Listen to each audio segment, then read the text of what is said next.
where do you think, like, what advice would you give to a business or a startup who has graduated our performance marketing stage കഴിഞ്ഞു?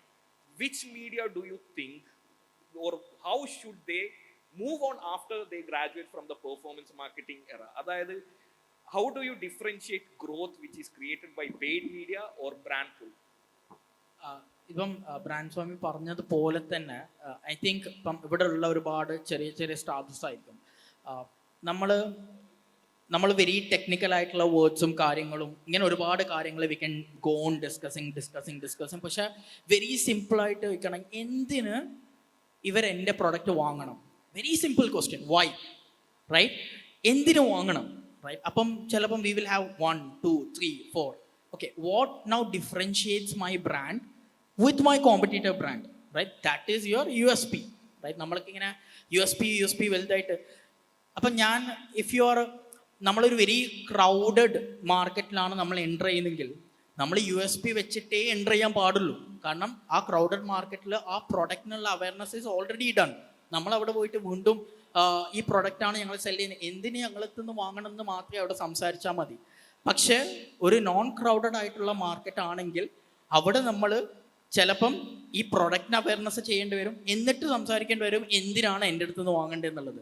അപ്പം very സിമ്പിളായിട്ട് ഒരു ആളിപ്പം നമ്മൾ ചോദിക്കേണ്ട question ആണ് ഒരു brand ഓണറും, why should people buy? Right? അത് ഞാൻ കുറേ ആഡ് റൺ ചെയ്യുന്നുണ്ട്, അതുകൊണ്ട് ആൾക്കാർ വാങ്ങണോ? ഇല്ല, വാങ്ങൂല. നമ്മൾ ഒരു ലാൻഡിങ് പേജ് എടുത്തിട്ട് അല്ലെങ്കിൽ ഒരു വെബ്സൈറ്റ് എടുത്തിട്ട് ഈ ക്വസ്റ്റ്യൻ വെബ്സൈറ്റിനോട് ചോദിക്കുക, എന്തിനാ ആൾക്കാർ ഈ വെബ്സൈറ്റിൽ വന്ന് വാങ്ങണം? റൈറ്റ്? ഒരു ആഡ് ക്രിയേറ്റീവ് എടുത്തിട്ട് ഈ ആഡ് ക്രിയേറ്റീവിനോട് ഇതേ ക്വസ്റ്റ്യൻ ചോദിക്കുക, എന്തിന് ഇത് കണ്ടിട്ട് ആൾക്കാർ വാങ്ങണം? Right? When you put why on everything which you do in marketing, ഇവിടെ ക്ലാരിറ്റി ഉണ്ടാവും, ഇവിടെ ഡെപ്ത് ഉണ്ടാവും, ഇവിടെ കുറച്ചും കൂടുതൽ നമ്മൾ ഇതിലൊരു പിന്നെ ഈ ബട്ടൺ കുറച്ചും കൂടി വലുതാക്കാം, റൈറ്റ്? അല്ലെങ്കിൽ ഇവിടെ ട്രസ്റ്റ് കുറച്ചും കൂടി കൂട്ടാം, എന്ത് ട്രസ്റ്റാണ് നമുക്ക് കൊണ്ടുവരാൻ പറ്റുക, റൈറ്റ്? ടെസ്റ്റിമോണിയൽ വീഡിയോ കയറ്റാം, ഇങ്ങനെയുള്ള കുറേ കാര്യങ്ങൾ പോയിന്റ്സ് ഇന്ന് ആ കാര്യങ്ങൾ ChatGPTയും ജെമിനിയൊക്കെ ഈസി ആയിട്ട് ചെയ്തു തരും. ബട്ട് സ്റ്റിൽ ആ ക്രിയേറ്റീവ് എടുത്തിട്ട് GPT-യിൽ എടുത്ത് ചോദിക്കുക, വൈ ഷുഡ് സമ്മൺ ബൈ? ഇതാണ് എൻ്റെ പിന്നെ target audience, why should these people buy? Right? After looking at creative. ഇങ്ങനെ ഡെപ്തിൽ പോകുമ്പോഴാണ് ആ വൈ സോൾവ് ചെയ്ത് കഴിഞ്ഞാലാണ് നമുക്ക് ഏത് ചാനൽ എന്ത് കാര്യങ്ങൾ ചെയ്യണം. അതായത് റൂട്ട് കോസസ് നമ്മൾ എനിക്ക് തോന്നുന്നു the mistake which we are doing is we are jumping into the conclusions without asking questions, right?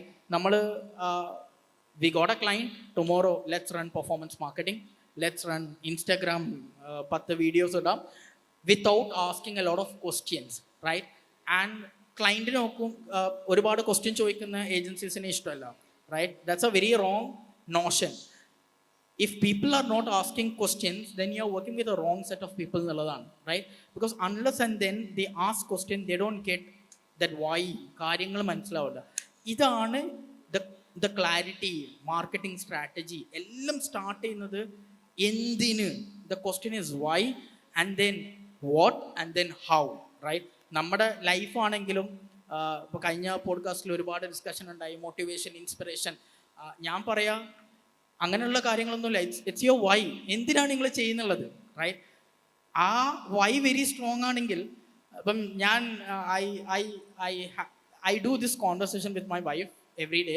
എനിക്ക് എന്തെങ്കിലുമൊക്കെ there is something wrong happened, അല്ലെങ്കിൽ ആരെങ്കിലുമൊക്കെ ലെറ്റ്സ് സേ നമ്മളെ പുച്ഛിച്ചു എന്ന് വിചാരിച്ചോ, ഞാൻ അന്ന് നിസൊക്കെ പോയിട്ട് മെസ്സേജ് ചെയ്യും, നിസോ ഇന്ന് അടിപൊളി ഒരു വൈ കിട്ടി, right? So we stack those why, we collect those why as a purples and use it for the motivation which we need every day to do things, to do bigger, to do greater, to build something big. അപ്പോൾ നമുക്കൊരു strong Y ഉണ്ടെങ്കിൽ there's nothing else we need, right? So it is applicable to your life, it is applicable to the campaigns you do, it is applicable to the marketing strategy you do, it is applicable to the sales you do, it is applicable to the operations you do. So everywhere if you can start with why, that gives you depth, and depth is what gives you how far you can go എന്നുള്ള കാര്യങ്ങൾ. So performance marketing കഴിഞ്ഞ ഒരാൾ ചോദിക്കേണ്ട question same thing, right? Why should people stick to this brand, right? അല്ലെങ്കിൽ why should people work with me, right? Everywhere നമ്മൾ 4 മാസമൊക്കെ course കഴിഞ്ഞിട്ട് ചിലപ്പം 4 മാസം പഠിച്ചിട്ടുണ്ടാവും, പക്ഷെ ആ പോർട്ട്ഫോളിയോ ഉണ്ടാക്കാൻ വേണ്ടിയിട്ട് 5 മിനിറ്റ് ആയിരിക്കും. ഈ 5 മിനിറ്റിൻ്റെ PDF കണ്ടിട്ടാണ് people judge. Why should I work with you, right? You ask this question every ഇത്. ഞാൻ എനിക്ക് ഐ വാസ് ഡന്യൂബിൻ്റെ വെബ്സൈറ്റ് പ്രോജക്റ്റ് ക്ലോസ് ചെയ്യാൻ പോകുമ്പോഴേക്കും I am meeting the marketing head of Danube. ഇപ്പം ഞാൻ I can go there, first meeting ആണ്, I can go there. എല്ലാ ഏജൻസിനെ പോലെ ഞങ്ങളുടെ വെബ്സൈറ്റിൻ്റെ കോസ്റ്റ് ഇതാണ്, പ്രൈസിങ് ഇതാണ്, ഇത്ര പേജസ് ചെയ്യും, ഇങ്ങനെ ബ്യൂട്ടിഫുൾ ആണ്, ഞങ്ങളുടെ പോർട്ട്ഫോളിയോ ഇതാണ്, ഇതൊക്കെ കൊണ്ടുപോകാം. I started asking this question. എന്തിന് ഡന്യൂബ് പോലത്തെ ഒരു ബ്രാൻഡ് കാലിക്കറ്റിലുള്ള ഒരു ഹാരിസൺ കോ ആയിട്ട് വർക്ക് ചെയ്യണം? ഞങ്ങൾ അതിൻ്റെ UI-യും വെബ്സൈറ്റൊക്കെ ഉണ്ടാക്കിയിട്ട് അതും കൊണ്ടാണ് പോയത്. The whole discussion change. ഈ UI-യിൽ എങ്ങനെ ഇമ്പ്രൂവ്മെൻറ്റ് കൊണ്ടുവരാം എന്നുള്ളതാണ് ഡിസ്കഷൻ. പിന്നെ നമ്മൾക്ക് വർക്ക് ചെയ്യണോ വേണ്ടേ എന്നുള്ളതാണ്.